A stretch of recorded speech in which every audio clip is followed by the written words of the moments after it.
welcome back to the Bison Chat. Galen Clavio, Joe Cronin joining you. We got Emily Fox behind the scenes, pressing the buttons, making the magic happen. We're back a day later than normal. We had to. Too much going on yesterday. IU basketball was playing, a bunch of other stuff going on, but we're here tonight.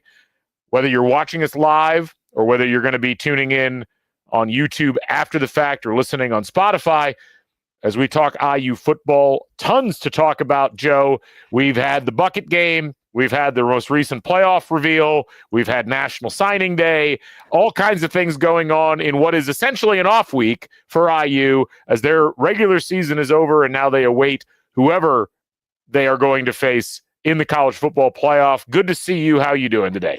I'm doing great. Just want to preface first, this isn't my room. I am not a Dodgers fan. This is my roommate, Zach. It's best for the Wi-Fi situation that has been plaguing maybe the chats in weeks prior, but doing well. And Galen, I will say it's been funny, like with the bye week before the Ohio State game, and then now, which is essentially the off week, it seems like IU still has plenty of attention in the football world, in the college football playoff world, because that other bye week was when Signetti signs that massive extension, and then now, National Signing Day is a big deal, and then so much implication, so much chatter around like what's going to happen here on a championship weekend. It should be fun, and it's been a ride so far, and a lot of eyes are going to be glued to those championship games. Yeah, just a ton to be settled over the course of the last weekend, and then not a lot of time to linger on it because they're going to do the final college football playoff reveal on Sunday at noon.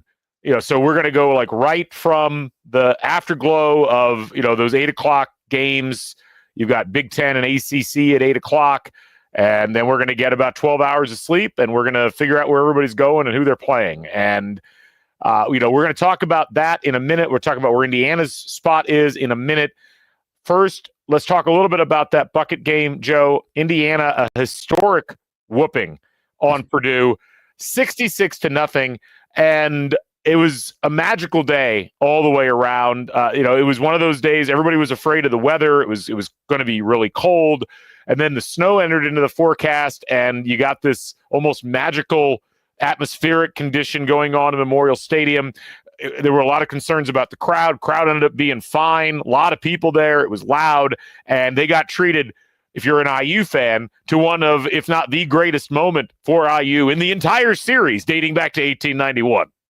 Absolutely. I mean, 66-0. You can't really draw much of a better performance. And the moment there when Mike Kadick is sprinting, screaming with the bucket, I mean, at knowing his story and what he's gone through 6 years now, it just it warmed the heart a little bit. I mean, that's a cool feel-good story right there.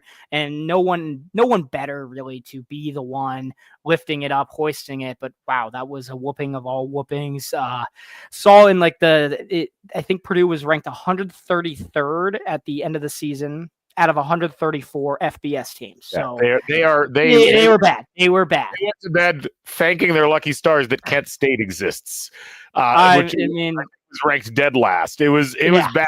And this was a historically bad Purdue season, which we talked about last week. They fired Ryan Walters, their head coach, the day after the game. I'm actually kind of surprised they waited that long, given how bad Purdue was in that game.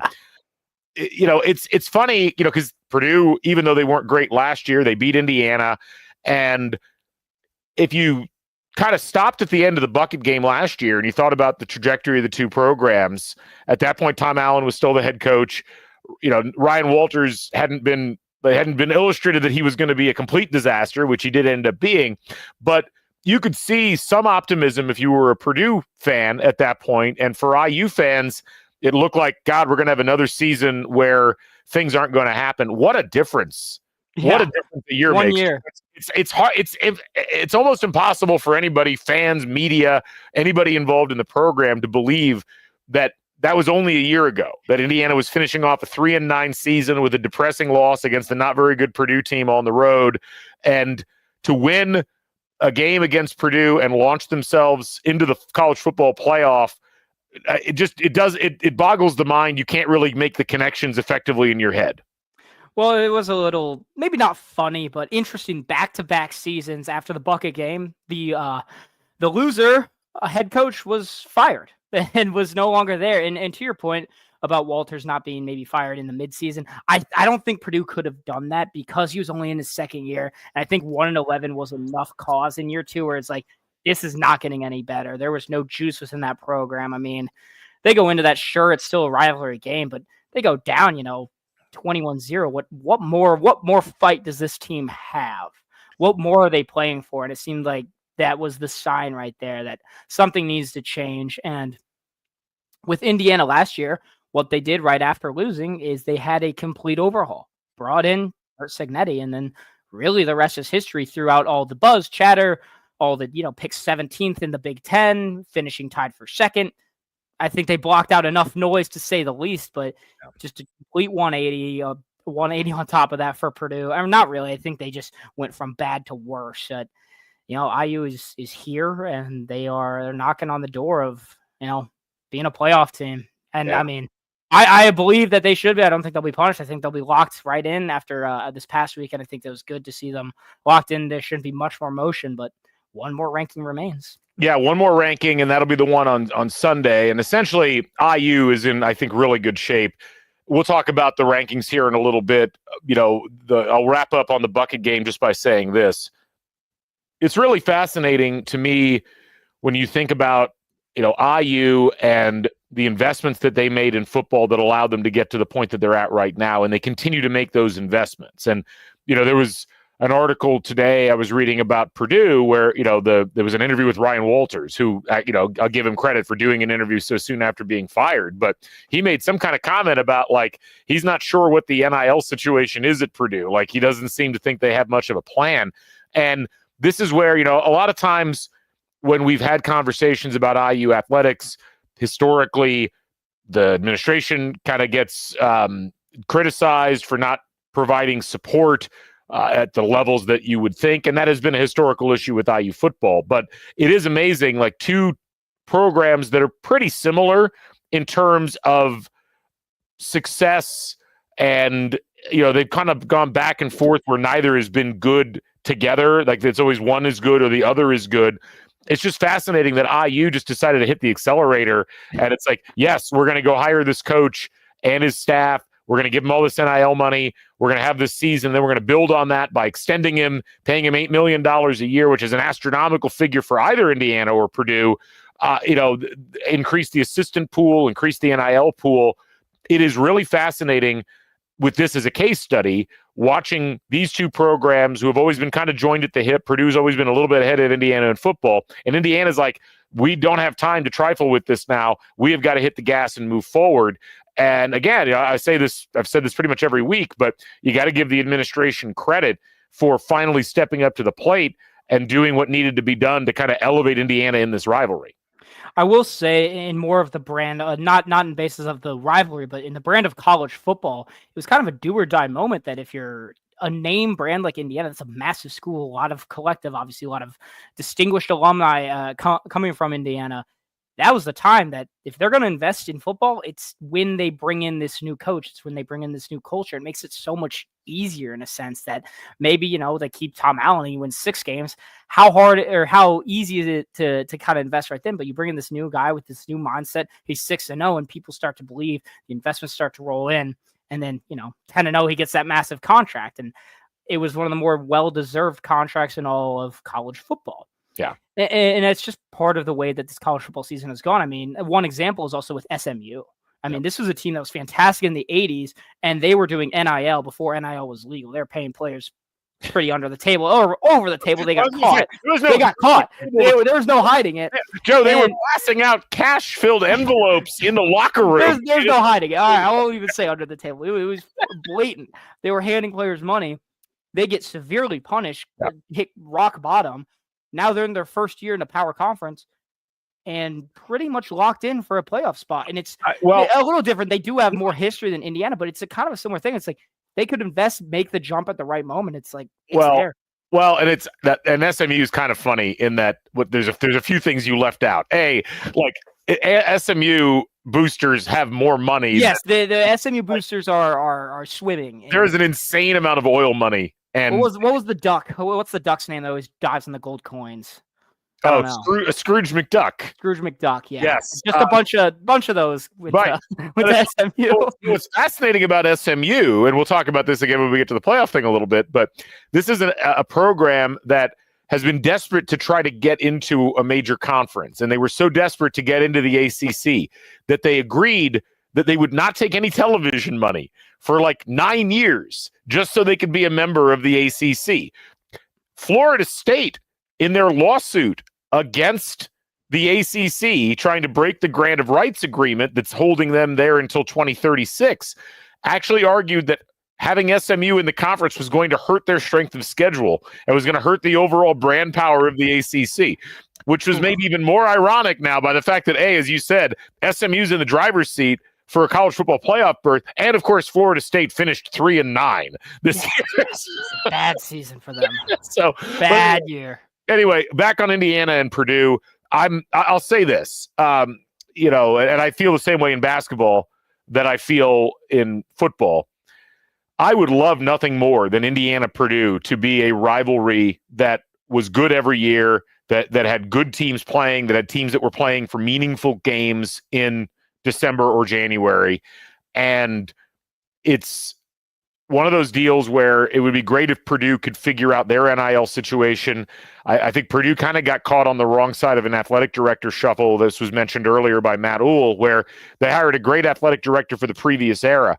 And the previous era is gone. And now it's really about, can you get yourself into the playoff? Can you get your NIL collective up and running? Can you get the money that's needed to go out and be competitive on the marketplace?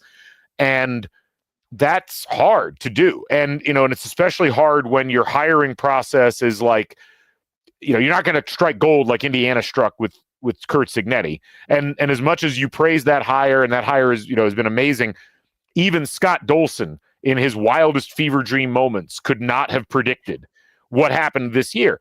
It's kind of lightning in a bottle to some degree. Now, I think it's sustainable, maybe not at 11-1 or 12-0 every year, but I think 8, 9, 10 wins is certainly sustainable for Signetti. But, I remember I had somebody come up to me the other day who doesn't follow football that much. I might have shared this story back earlier on in the year, but they were like, this new coach seems to be doing really well. I'm like, he's doing great. She's like, well, why didn't they just hire a guy like that before? And it's like, it doesn't really work that way. Like, you really don't know if someone's going to totally work out. I mean, I'll note, in the Big Ten, do you remember, Joe, who the consensus, like, this is the best hire person was in the Big Ten coming out? Jonathan Smith? It was Jonathan Smith at Michigan State.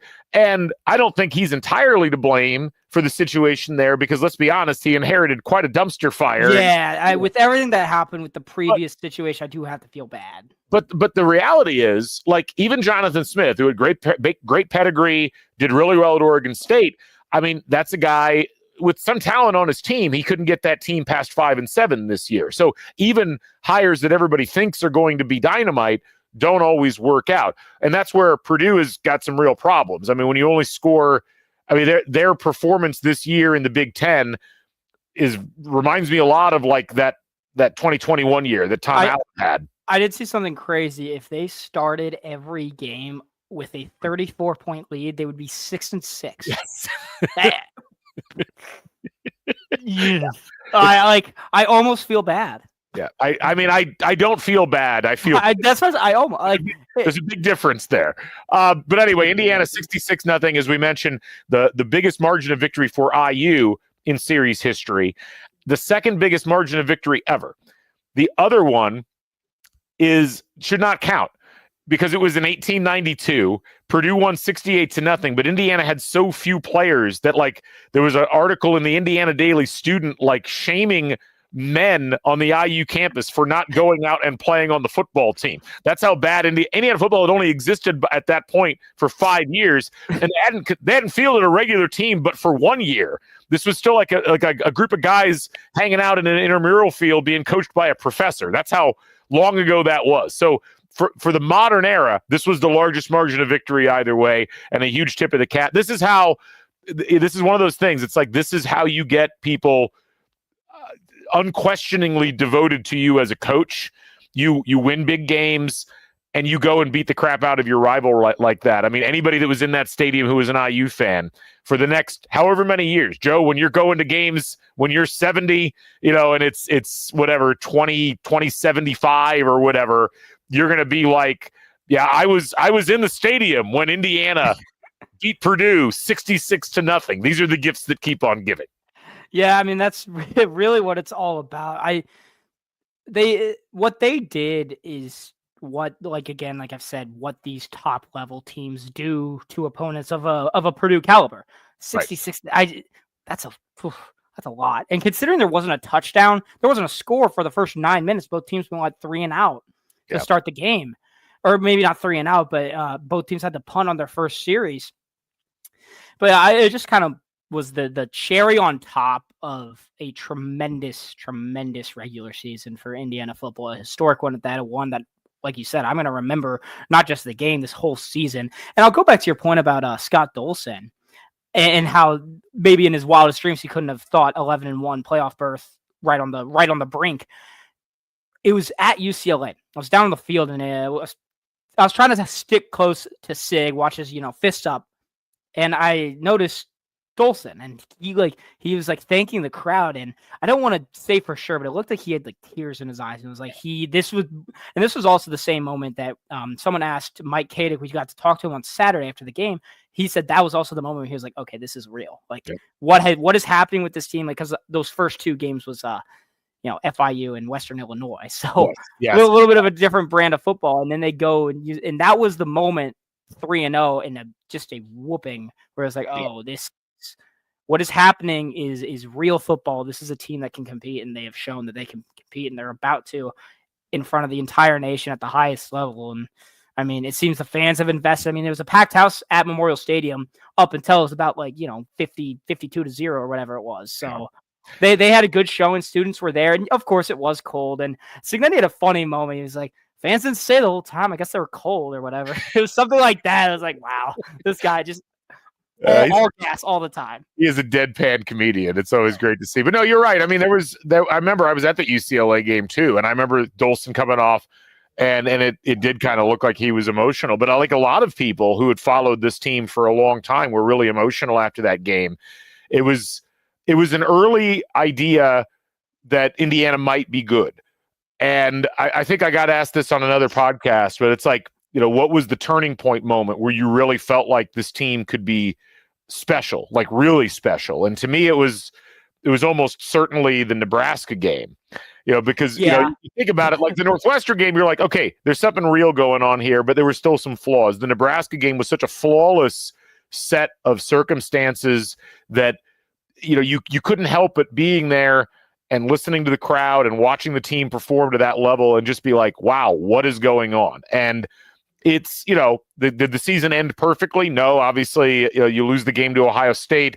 You've had some angst over whether Indiana is safe in the playoff. I think they are now, but it is really fascinating kind of going back in your mind and trying to think through, like, at what point did you change your mind about what this team could be? And I think that it's a really fascinating thing to walk through just from a mental perspective, and watching people like Scott Dolson, who you see on the field after games, watching Cignetti slowly start to warm up to the crowds, watching the team, really like fully embracing the students and the crowd and just becoming like the whole thing's just kind of grown together in a way that is really, really fun and wholesome in a way that we just don't normally attribute to college football.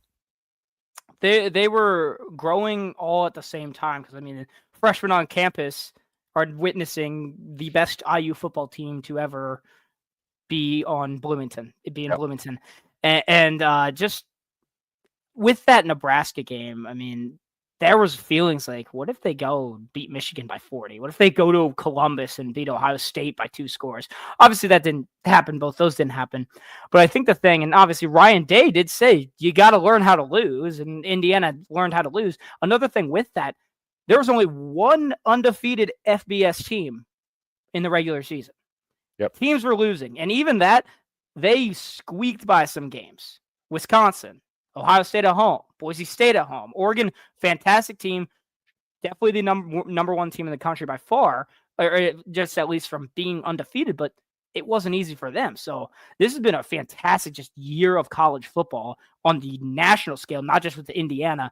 And Indiana is just one of those pieces that makes it just such a special year around. I mean, this new 12-team format in the playoffs, all the storylines, and IU is really at kind of the front of this awesome college football story that's happening. Well, they're at the front of it, unless you're a soulless bastard like so many of these SEC stands are, who are like, yeah, they don't belong. Yeah, they didn't play anybody. It's been amazing watching. But that's the thing, is when you start to get the haters, that's when you know you've made it. That's when you know you made it. That's right. Well, before we get to the haters in the college football playoff, let's talk a little bit about National Signing Day. Kurt Cignetti obviously taking the podium and talking about his class today, talking about some of the pieces. That was not my Paul Feinbaum voice, Ryan. I've got a different one for that, which I'm not going to uncork tonight, but we'll save that for next week. But let's hear Sig talking about the class and what he's got coming in here.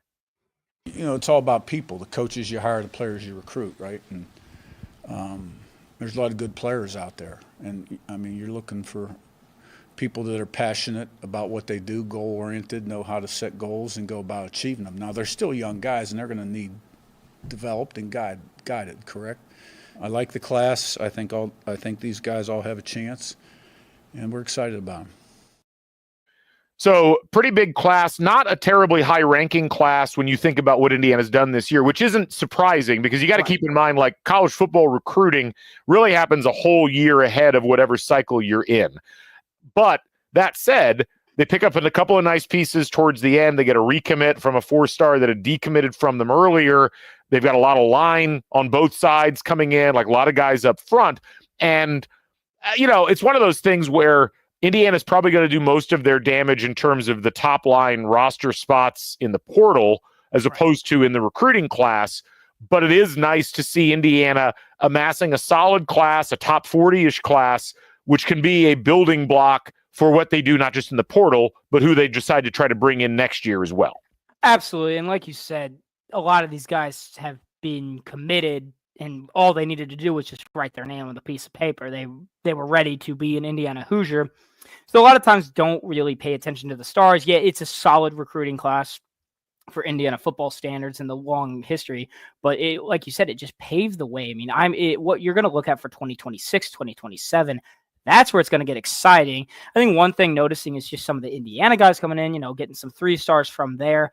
There's the battle right there.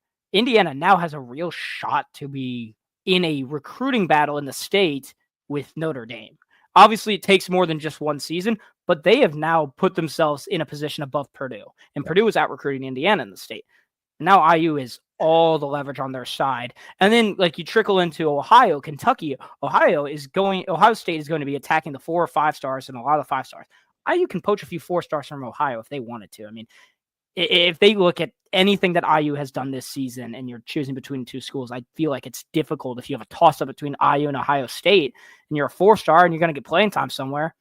I don't know. You just kind of roll the dice on that one. So it's going to be exciting these next 4 years with recruiting. Obviously, this first year, it's not a ton. You get to see some new faces. Good to see them highlighted.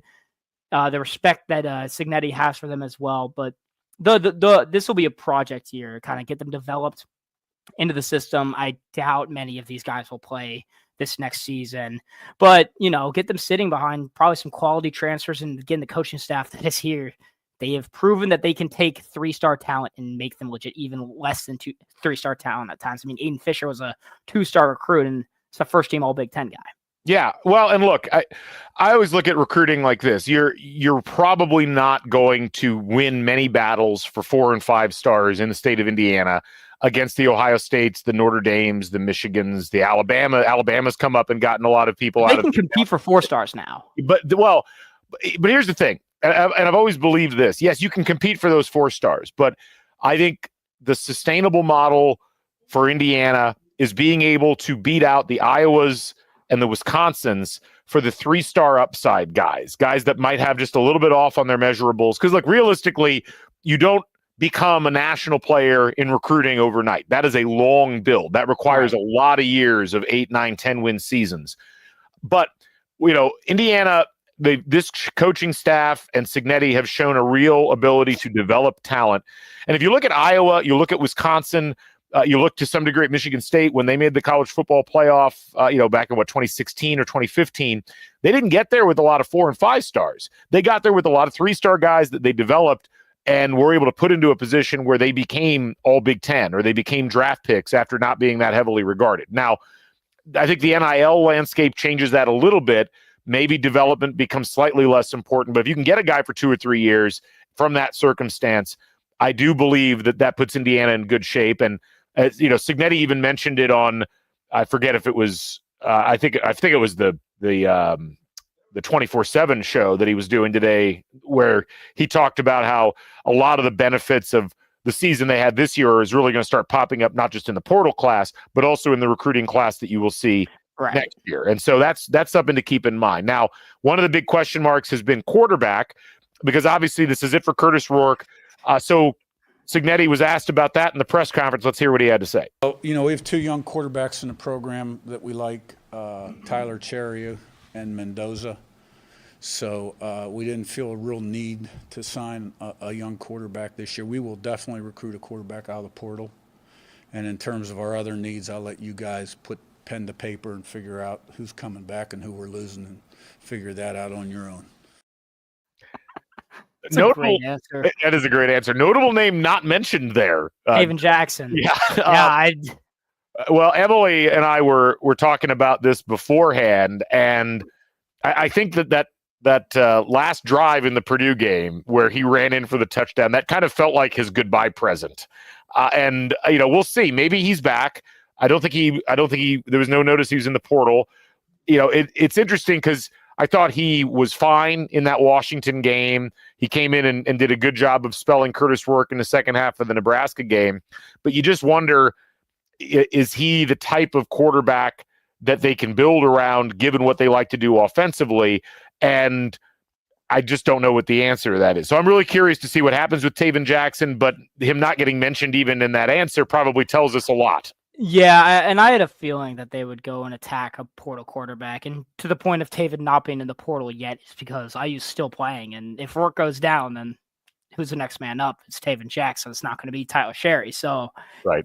With Taven moving forward, I mean, he's still just like, that's the build, his skill set. It's eye candy for recruiters, for coaches. I mean, he's 6'5", pretty mobile, has a good arm.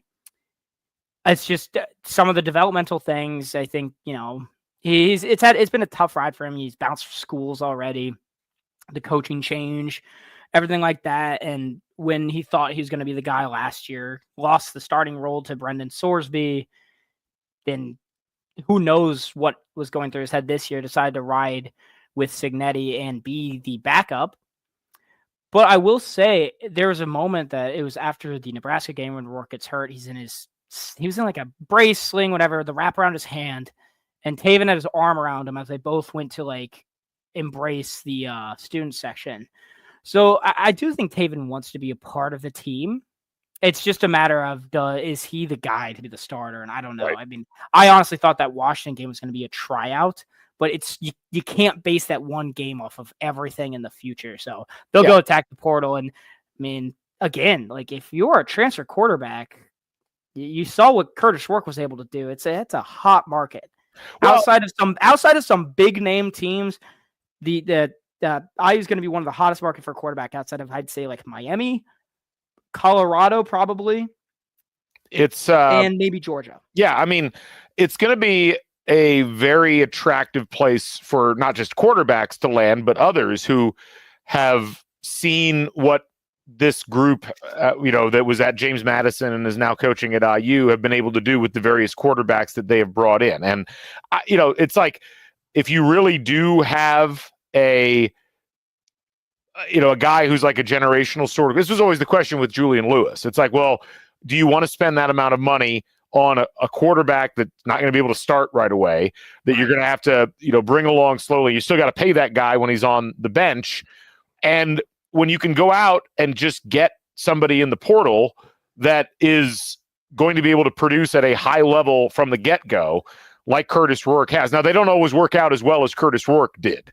Yeah, and, But I and will say having Coach Tino as the quarterback coach is absolutely helpful. I mean, he is a proven guy, and I mean, if Shanahan is to get poached at some point, I imagine Tino's the next man up to be OC of IU football. So yeah, it's going to be fascinating watching that. I mean, the increased staff budget should help keep this staff together, but you can't stop guys who are, they're going to find a head coach yeah, job. It's you kind of like you can't stop them from pursuing their long-term careers.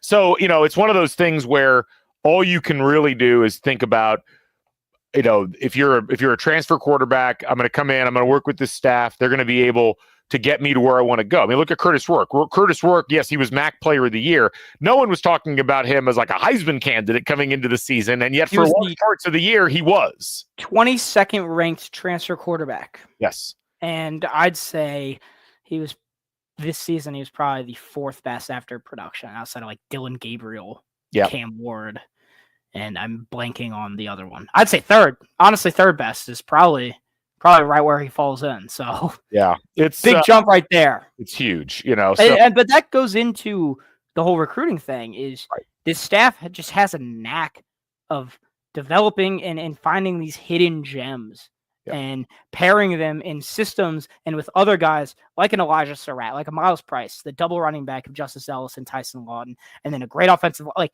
the pieces were just all there for this team. And it's not a one-man show. I think that's the biggest thing. There's no egos of players. Like the players are egoless.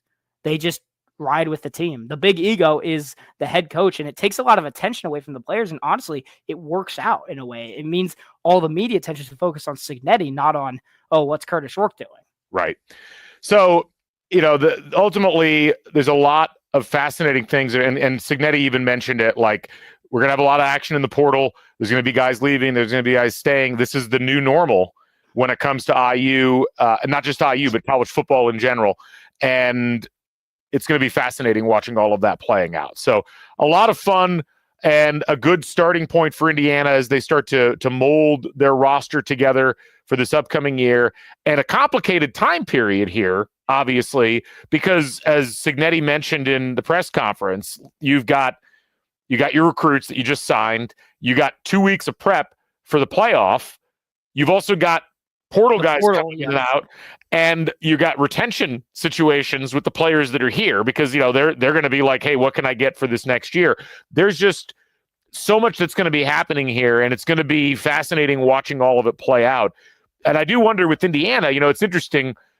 You got a lot of guys who probably aren't hopping in the portal soon because they're playing a playoff game in a couple of weeks. So that gives Indiana a little bit of leverage in terms of how they manage all of this stuff. That's going to be fascinating to see. I have to imagine any starter that's projected to return is not entering the portal. I would be shocked if an Elijah Surratt or Aiden Fisher were to enter their name in the portal, considering those guys followed Cignetti from James Madison. Those were just two of the names that I thought of right now, but or like even Omar Cooper. I mean, his production from last year to this year, it was tremendous. And now heading into next year on paper, he's the wide receiver 2 right next to Elijah Surratt. So he has a big shoes to fill, big shoes to step in right there. So just again, I don't think that starters will be entering their name. I think there might be some guys behind the scenes that maybe didn't get as much playing time. But again, there's so many seniors on this team. Yeah. So they're already losing a lot of talent. So with the guys that maybe didn't play that are juniors, sophomores, it's like now it's the next man up mentality. So it'll be interesting how it all shapes up between who they bring in and obviously who thinks they can compete for those spots when it's all said and done. Exactly. So let's change gears and let's talk specifically about the playoff. So we heard Curt Cignetti talking a little bit about that. Let's go ahead and get to that video. So I guess my prediction did not come true. Okay, but we're going to play in the college football playoff, and our destiny will be created by our actions and what we do. Every single day leading up to there in terms of our preparation and our performance between the white lines. Yeah, I mean, true.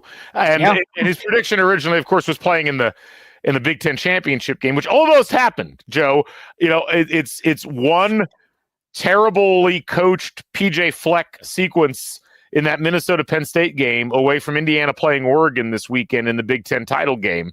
They were close, man. They were real close. Yeah. And so I'm as we look at the playoff stuff, I think let's first of all check out what to expect based upon what we saw yesterday in the draw. So we've got the bracket up, and I of course completely misplaced it. There it is. So here's the bracket based upon the seeding that occurred yesterday. We're going to walk through all of this. If you guys have questions that you want to put in the chat, we'd be happy to try to answer them as we go along. But Indiana, according to this, they were the 9th team overall, which is where they were in the AP poll. The AP poll is really lined up very much directly with the college football playoff poll. That would have them facing Georgia, who would be the 7th seed in this overall racket.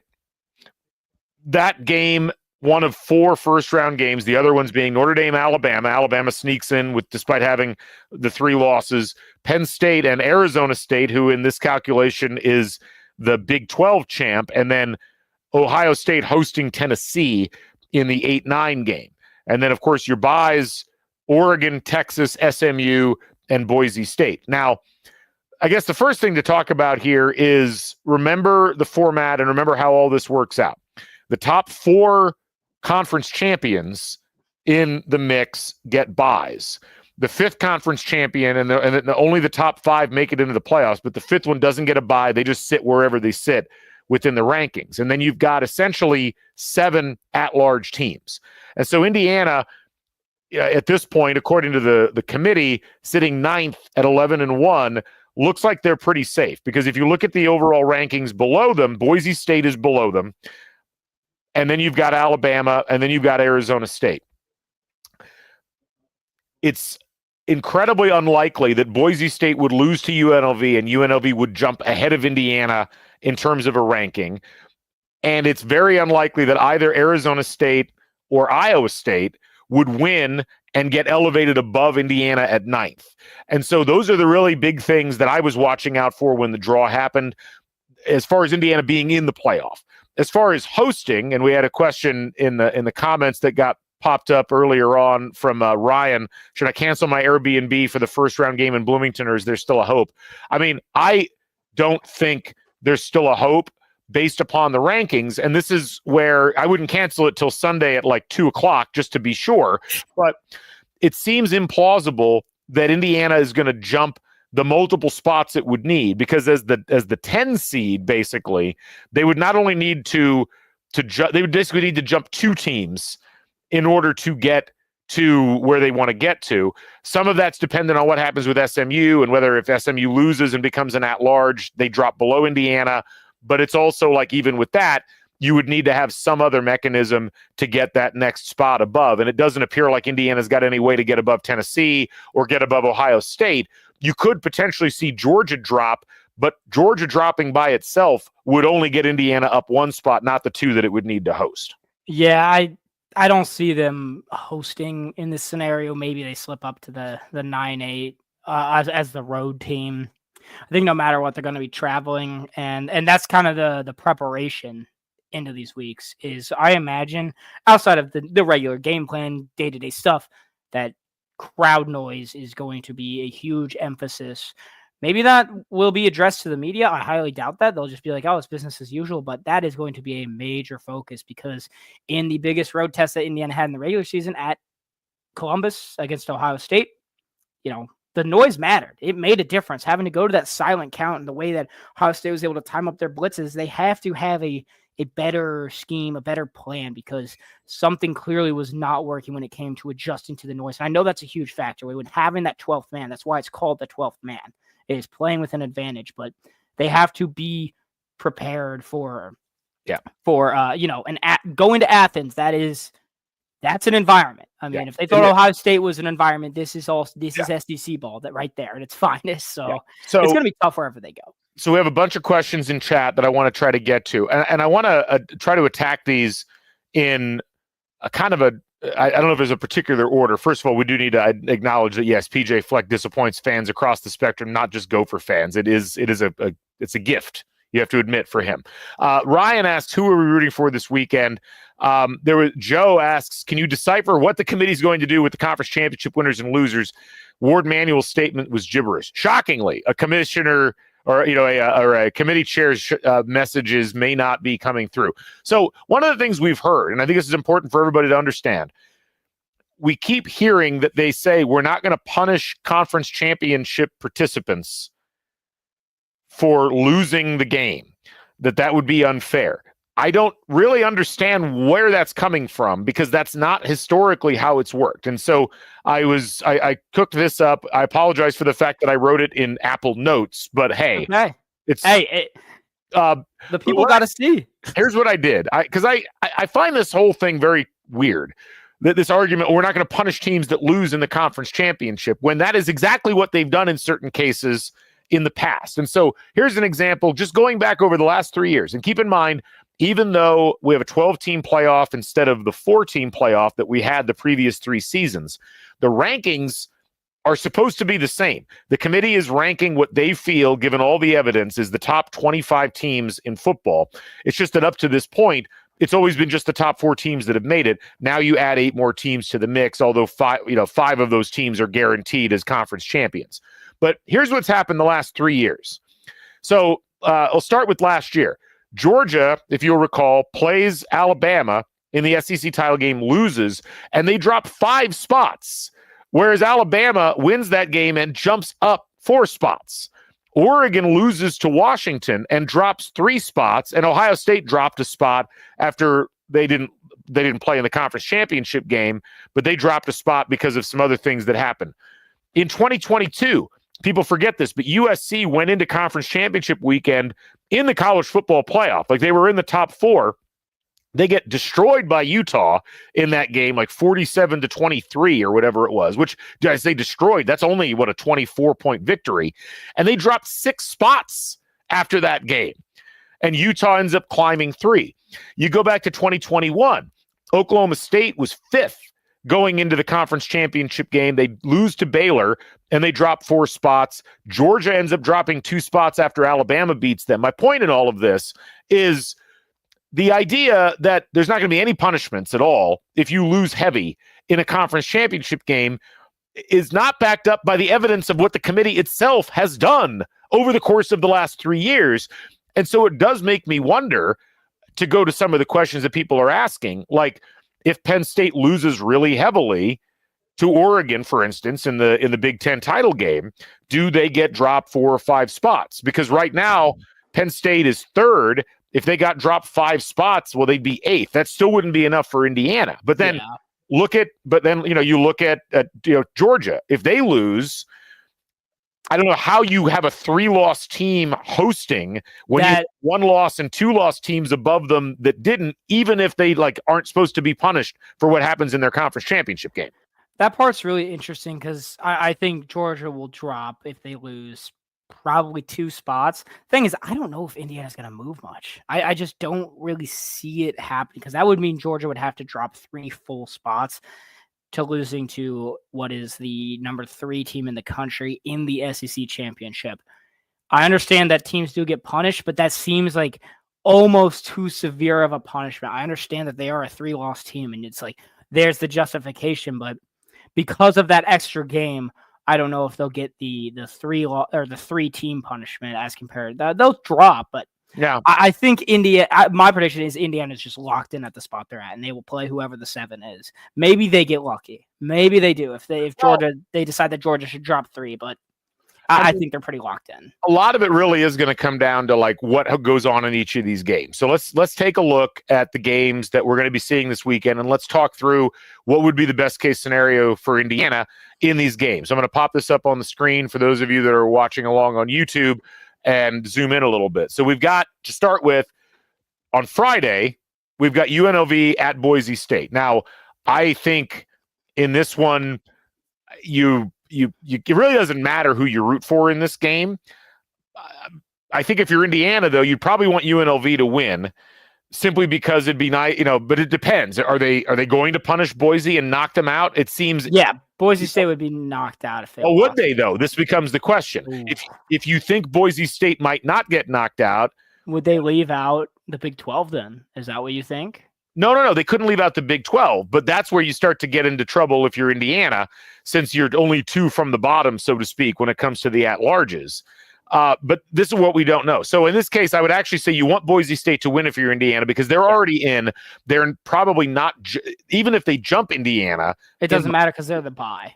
Exactly. They would have one of the 4 byes. So in this one, I would recommend rooting for Boise State. What happens in the American doesn't really matter. The only way the American is going to matter would be if Army destroys Tulane and UNLV beats Boise. Yeah. Because you could have a scenario there where Army leapfrogs UNLV and potentially becomes the 5th team in. It's very unlikely, but it's at least something to keep an eye on. I don't think it's actually going to happen. I also don't think that would affect anything with Indiana, because Probably that not. would just push them at the 12. Yeah. Then you get Arizona State and Iowa State. Again, this is one of those games where I don't think it's going to materially matter for Indiana. One of these 2 teams is making the college football playoff as the 5th, the 5th conference champion, a team that won't get a bye, a team that'll probably be the 12 seed, because they're both under that threshold right now. But, it's going to be interesting, because if Boise loses, that could be the route for the Big 12 to get one of the 4 byes. But again, nothing that materially is going to matter to Indiana as far as that's concerned. So then you get to the last 3, Georgia versus Texas. In this case, you really have to root for Texas, because Texas, even though Texas's resume is weak, they are still 2nd, according to the College Football Playoff Committee. If they lose in this game, they are not going to fall far enough. They'll probably just swap. Well, that is a question, and that would be the one scenario where you might say, would you rather go to Athens and play Georgia, or would you rather go to Austin and play Texas? I would rather play Texas. I think actually Indiana's not that bad of a matchup for Texas, and Texas just doesn't have that many exemplary wins. Yes, they won at A&M, and that's really about all they've done so far this season. When you get right down to it, their record, their overall performance is very similar to Indiana in a lot of ways. When you get done with this, I'll go through some of the matchups and speak my truth here, but I'll let you finish up real quick. Did you just hit me with an I'm going to let you finish? That's pretty remarkable. Yeah. Okay, I love it. Then we go to the next one, which of course is Penn State and Oregon.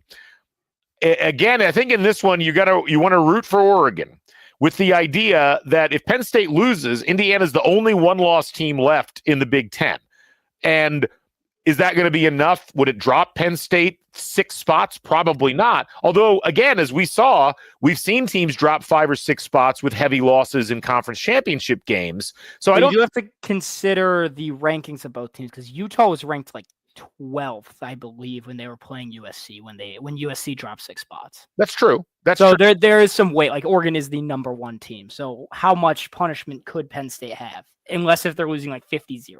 Or if there's an injury, if Drew Allard gets injured. Hey, that is true, because they've proven with last year with Florida State that, injury to a quarterback has weight on the committee. Yeah. So that would be the one there. And then the last one is probably the one that I'm the most intrigued and a little bit maybe not concerned about, but I think it's one worth keeping an eye on. And a lot of it comes down to the idea of, does SMU get in regardless?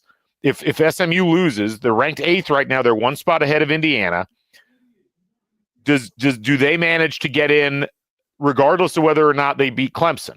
Because Clemson, obviously, if they win, would get one of the 4 byes almost certainly. They're coming in, they're ranked 17th. That actually is the other question. If Clemson wins that game, maybe they don't even get a bye, because right now they're currently ranked beneath both of the Big 12 teams.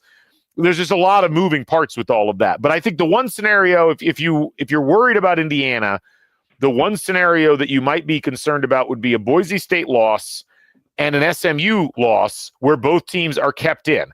I don't think that would happen. I think one or the other would get dropped in that case. But that's something to keep an eye on as we go through this process and think about who to root for. In this case, I would recommend us rooting for SMU, because I think it would be a lot cleaner for Indiana if SMU just knocks Clemson out of the picture entirely. So I'm going to give Zach his code. He's going to see Moana 2 here. Well, have fun, Zach. Yeah, it's good. Bison chat, Zach Bison chat. Yeah, he's been on before. Oh, of course. Yeah, just to walk-by appearance. It's amazing. I'm sorry, I kind of missed the question. I was handing.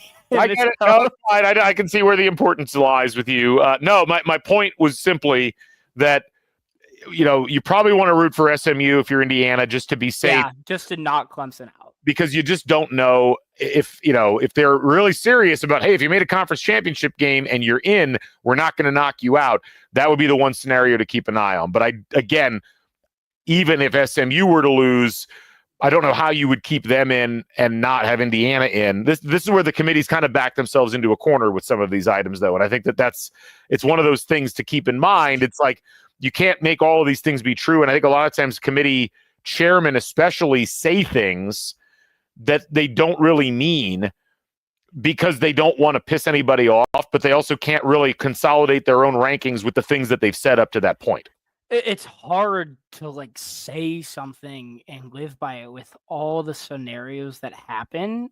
And no, I don't think the committee always does the best job, but I don't want to ever be a part of the committee. I think it would be miserable because no matter what you do, a fan base is going to be pissed off. I mean, there's a very real chance come Sunday when Alabama is first team out, there is outrage or something. And somehow they're in, which they'll be outraged either way. And then they'll be outraged either way, in or out. They'll be outraged. But part of this whole week has just been, the coach after coach and athletic, they would conference commissioners come in and get involved. It's just kind of like, I don't know. I worry what Cristobal, what he said, and then with Cam Ward about Miami being first team out. Being a 2-loss team, that was surprising. Yeah. It's there were some other questions. I mean, Tana says IU drops 5 spots, losing to the number 2 team in the country. Georgia's 7th and Texas is 2nd. So they only dropped Georgia 2 spots for a loss, but IU drops 5. Here's the thing. The thing to keep in mind is you can't just take the loss in a vacuum. You also have to think about the totality. And look, the reason why Georgia is ranked high is it's the same reason why Indiana is ranked ahead of Miami right now. Yeah. And why Miami's, ranked behind Alabama is that you do have to take the rest of the resume into consideration. And everybody's got something different. The SEC people have been pounding on strength of schedule because it's a convenient argument for them because they all have a good strength of schedule according to how that gets calculated, but it's one piece of a much larger puzzle. Indiana, no, they don't have a tremendously great strength of schedule, but it's better than SMU. And unlike Miami, who has about the same strength of schedule, but struggled in a half dozen games this year and lost twice, Indiana pulverized almost all of their competition, only lost 1 game, and that was to the number 2 team in the country. That's really the distinction. And, to go back to what was noted earlier there about, that Ryan noted about the committee not respecting the ACC, this is where it's like, if SMU loses that game, do they get dropped entirely because now they've lost a game to a 3-loss Clemson? It seems like probably they should. But again, it's like this is where the committee tends to back themselves into corners and has trouble explaining what they're doing and how they're doing it because they can't apply the same criteria equally for every team. And I think what most fans, and we see this in the NCAA basketball selection process, fans want consistency, but you can't really do consistency when nobody has the same set of data points. When you're dealing with radically different data points, radically different schedules, unbalanced schedules, teams having not played other teams, you punish teams that lose late in the season, but you're not going to punish Notre Dame despite losing, having the worst loss of all of the teams simply because it happened in September rather than happening in November. It is maddening, and it's just one of those things where the committee kind of has to do the best it can. They don't always do a good job of that, and I have a lot of questions about what they've decided here. But as I look through this, I do think Indiana's put themselves in as good of a position as they possibly can, given what they had to deal with this year. Yeah, they will not be bounced from this playoffs. They will be in. I am confident in that.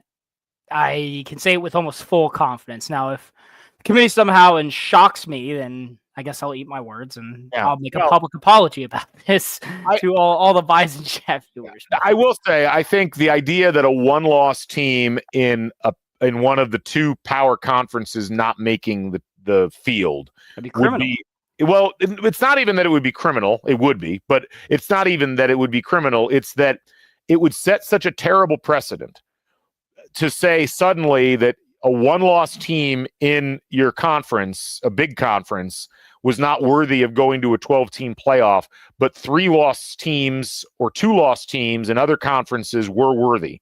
That to me would be that. I keep saying, like, if that was the route that they went down, that could lead to a very quick reorganization of the sport, because what league is going to be like, yeah, that's the rules that we want to sign up for?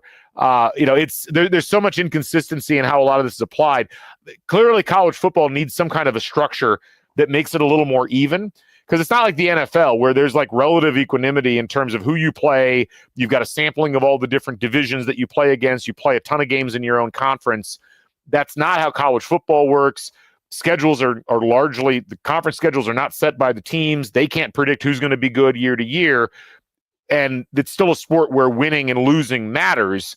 Yeah. And the less losing you do should be rewarded. And, you look down the list, it's like these are all of the teams that have 1 or 0 losses right now. Oregon, Texas, Penn State, Notre Dame, SMU, Indiana, Boise State, and Army. And that's it. And all but one of those teams is likely going to be in the playoff. And that's how it should be, I think. Yeah, absolutely. And I think they will stick to their guns here, because if one loss, like you said, it's one of the 2 power conferences. It's the SEC and the Big Ten. Those are the 2 biggest conferences in college football. The Big Ten is going to have 4 teams in the playoffs. The SEC looks like it could get 4 with sneaking in Bama just to match the Big Ten. But that right there it's disrespectful, one. But also, like you said, with the scheduling, it's such an interesting argument, because they don't make the schedule. Yep. The teams don't make their conference schedule. And IU, heading into the year, again, we've said this time and time again, they've played the national champion, the national runner-up, Ohio State at the Shield, UCLA on the road, a team that was, 9-3 last year? That right there, those 4 games, when you look at the schedule going in, are those big games. You're like, oh, wow, this team could have some losses early on, losses in conference play. And they won all but one of those. They can't control the way that Michigan plays this year. They can't control what Washington was or UCLA. So I don't know. This whole schedule argument is, I understand it, but the schedule argument is so SEC biased, because the AP people love to slap those fun numbers next to their name at the preseason. And then it's like you go 8 weeks into the year, it's like, well, Alabama got that quality win over Florida. Florida, this team that's 6-6. It's like, no, they didn't. Right. I don't know. Sorry, that was mean of me to make that accent, but it's fine. I think you get the point I'm making. It's fine. Well, we'll see what happens. Obviously, a lot to talk through on Sunday, and we'll be doing that on the main Crimson Cast show. I don't know if we're going to go live from it or whether we're just going to wait a little bit, but either way, there's going to be a lot of talk and a lot to talk about from Championship Saturday. Yeah, Joe Feinbaum. That's tremendous. But I'm fascinated to see where Indiana lands. And you look at the list of potential opponents. I mean, it is a fascinating group of potential opponents. Oh, yeah. I forgot about that. I mean, you think about it, like you've got a potential matchup in State College against Penn State, which I know a lot of people have been nervous about and like, wow, that's a terrible place to have to go if you're Indiana. But I'll note, last year, Indiana was tied at Penn State, a much worse Indiana team. That was a close game. Yeah, it was a tie game with 3 minutes to go, and Tom Allen did not seal the deal. Let's just put it that way. Some bad coaching decisions down the stretch. You got a potential. So I think Indiana would be very competitive against Penn State. I think if they could solve Penn State's defensive line, they've got the offensive firepower to be able to outpace Penn State. You've got a potential matchup at Notre Dame, who everybody's like, well, Notre Dame's really good, and they may be, but again, not a team that necessarily scares you in terms of like the overall package. I think Notre Dame's played very well, but I am curious to see how Indiana would fare, and that is not that hostile of an environment to go into. You've got potentially a trip to Neyland Stadium, which is a hostile environment, but a Tennessee team that, if you look at their play against SEC opponents, they're only averaging 25 points a game against SEC opponents. It's not an offense that's generating tons of points or has a ton of explosiveness. It's a game Indiana could stay in. Texas, who we mentioned earlier, unlikely that Indiana would play Texas, but it's possible if Texas loses big to Georgia, and you could be walking into Austin and having a chance to play a Texas team who's, they won at A&M, but their best record or their best win before that was against Vanderbilt. It's like they've not beaten a lot of top teams. You probably want to. I'd like to avoid going back to Ohio State. I think that would suck. Although you're catching an Ohio State team whose fans hate themselves, like they hate their program. There are quasi-serious takes out there from Ohio State pundits that they don't want Ohio State to win a national title because they want Ryan Day fired at the end of the season because it can't beat Michigan. Like, this is the rhetoric right now coming out of a lot of Ohio State people. The issue is that Ohio State team can very well still march into the national championship game. This is what's so fascinating about this season of college football. And again, with Oregon, yes, they're the clear number one team, but I'm looking at the 12. I can probably rule out a couple, but there's not a team that I'm like, they are going to win.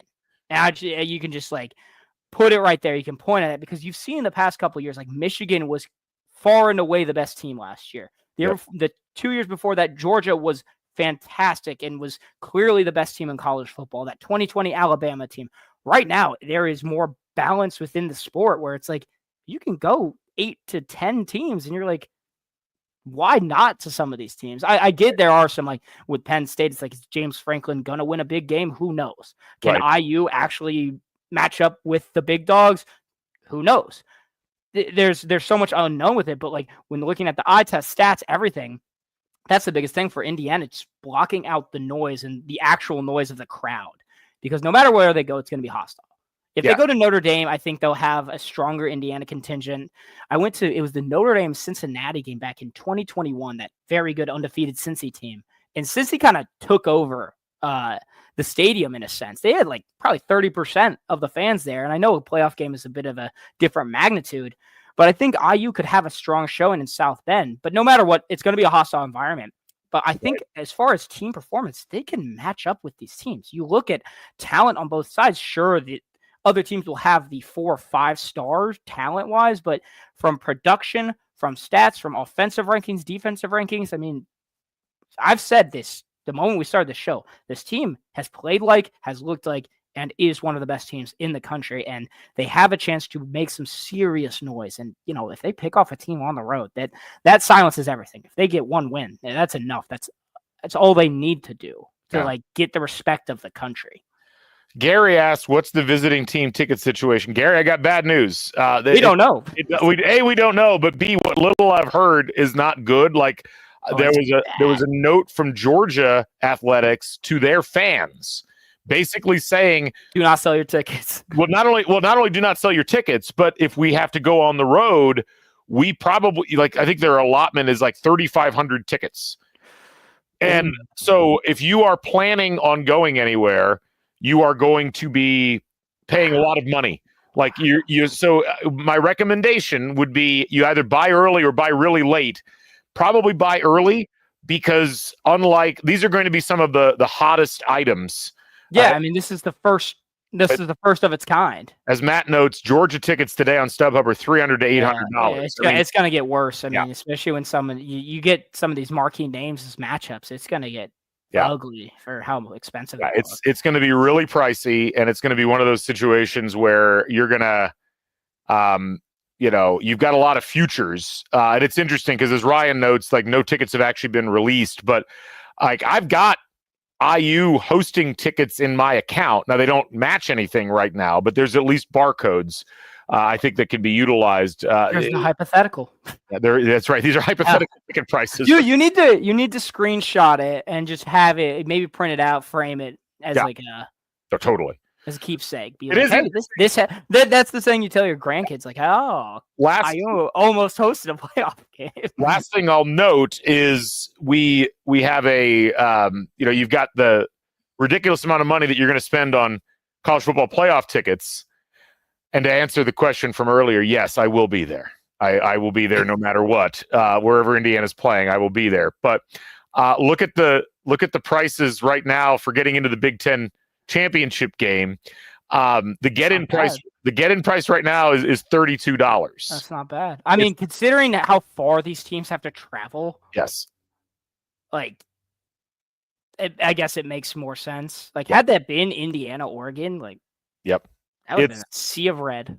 So, there's a lot of different things that are going to be interesting to keep an eye on as we go through all of this with tickets and with location. You're going to know very quickly. You're going to know at noon where Indiana's going. We pretty much know where all the potential locations are. And the nice thing is, all of them but one is drivable from Bloomington or from Indianapolis. Yeah, the only one that wouldn't be would be Austin. Unless something truly insane happens, like Oregon loses by 60 points, even then I don't think they're getting knocked down to a point where Indiana would be playing them. But just so many different permutations, so many different things that could happen with this, and we'll keep an eye on it, obviously, here over the next few days and during Championship Saturday as we check out what goes on with Indiana as we move forward. Anyway, we're about to wrap up Bison Chat. Any final thoughts from you, Joe? Well, I will say we didn't get to mention it, but a huge congratulations, one, to Cignetti for winning Big Ten Coach of the Year, and then it's 6 guys on the All Big Ten teams, 3 on the first team for defense, Fisher, D'Angelo Pons, and of course, Mikhail Kamara, who I thought should have won Defensive Player of the Year, to Rourke, Surratt, and of course, Mike Koenig. I mean, what a career Mike Koenig has had. I got to do a sit-down interview with him. Just a great guy and very positive with everything he's gone through. So congrats to those 6, the honorable mentions as well. And congrats to this team. I mean, it's been a ride. It's been a fun ride and ready for more. Ready for more. I'm so looking forward to it. And, Indiana will be playing in 2.5 weeks somewhere. And, whether that's on that Friday night or whether it's sometime the day, Saturday following, it's going to be quite a ride. And a place that Indiana's never been before, place really very few teams have been before, which is the playoff. And the expanded playoff, a new frontier for college football. And it's exciting that, barring an insane catastrophe, Indiana's going to be in it for the first time. And what a spot, what a situation for the program. It's amazing. So anyway, we appreciate everybody joining, whether you joined us live or whether you're listening afterwards. Joe, my thanks to you. Emily Fox in the producer chair, thank you as always. We will be back with more Crimson Cast. We're going to take a little bit of a break this week. Not a lot of other action to talk about, but we will be back with more on Sunday as we break down what happened on the championship day and we talk about Indiana's pairing in the college football playoff. So we will go ahead and put it on ice until then. For Emily Fox, for Joe Cruden, and for the entire Back Home Network and IU Sports Media families, I'm Galen Clavio saying thanks for joining us here on Bison Chat. We'll catch you folks on the flip side. Stay never daunted. So long, everybody.